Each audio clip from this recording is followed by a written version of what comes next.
Hello everyone, thank you for joining us for this episode of DuckU News. I'm Blaine Kleske. And I'm Steven Stark. With the school year halfway over, many students are already looking ahead to the summer. The EMU hosted a fair this past week to help students plan their summer, and they were given a chance to connect with internships and other numerous summer jobs. DuckU reporter Sid Dutcher has the story. With more than 40 different companies and organizations present, many students came dressed to impress for this year's internship, summer job, and volunteer fair. The fair took place in the EMU Concourse and Fur Room. Sponsored by Fred Meyer and presented in collaboration with the Service Learning Program, the companies present ranged from Nearby Nature to Verizon Wireless.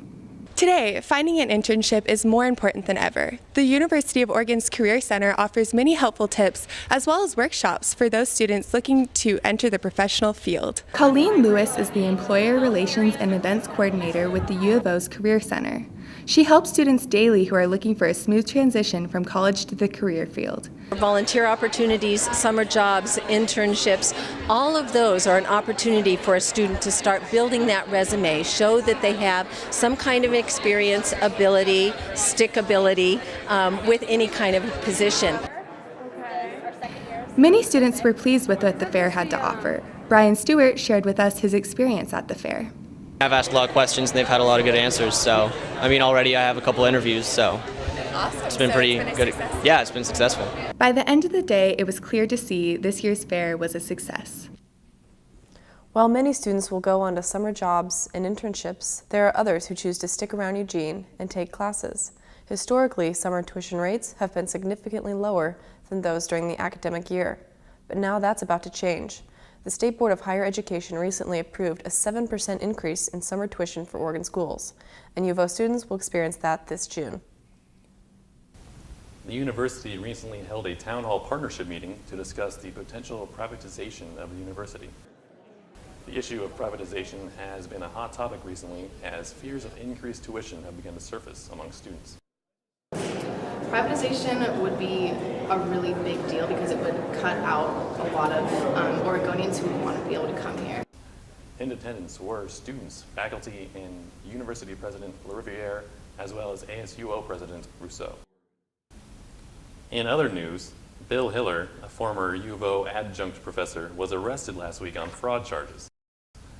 Hiller's false claims include a fabricated PhD from the U of O, a made-up Army service record, and assertions that the movie Taken was inspired by his own life. One student, however, feels that while Hiller was lying, he did raise awareness of the issue of human trafficking. I think that even though the story about his daughter wasn't necessarily true to him, I think that there are a lot of girls experiencing the same situation, and so I think that there is still truth behind it regardless if it's his story or not. The attention drawn by the recent shooting in Arizona has caused issues of safety on campus to be re-examined. DuckU reporter Rachel Cooper has the story.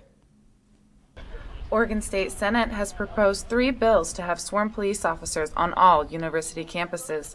Some students are concerned for their safety. If police officers means bringing more guns onto campus, then I'm against it because guns are, they don't keep anyone safe. Guns kill.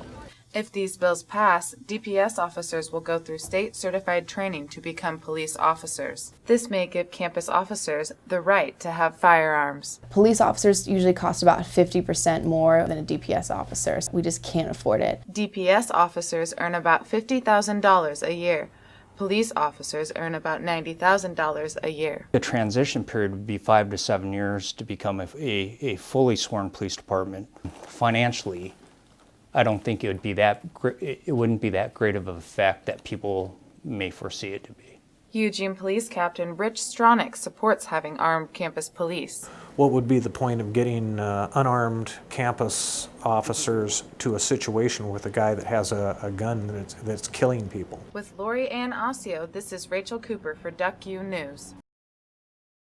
Take Back the Tack is a student effort to protect the environment by being responsible with our consumption of water. DuckU's Katie Poland has the story. Bottled water is currently widely available around campus. However, new legislation by the ASUO will prohibit reimbursing student groups for purchasing bottled water. Most of the feedback I've heard is they're just just want to know and know what their other options are. And once they have another option that's just as easy as bottled water, then they'll be fine with it. The new legislation, developed in partnership with the UO's Climate Justice League, hopes to decrease food and beverage budgets for student groups while increasing sustainability efforts. Most bottled water is not recycled, and even if it is, it's still taking lots of energy and waste for something that it's not really necessary. The ASUO encourages student groups to use water jugs and paper cups at events instead of buying bottled. For DuckU News, I'm Katie Poland. On a somber note, 3 University of Oregon students were involved in a fatal car crash. The students were driving towards Willamette Pass on Saturday the 22nd when their car lost control and hit a tree. 21-year-old Colin Moore and 21-year-old Ellis Hayer were killed, and the driver, Nicholas Reese, was the only survivor. He is currently recovering from non-life-threatening injuries. DuckU News would like to send our sincerest thoughts and prayers out to the family and friends affected by this tragedy. That is all from this week's episode of DuckU News. I'm Blaine Kleske. And I'm Steven Stark. Thanks for watching, and we'll see you next week.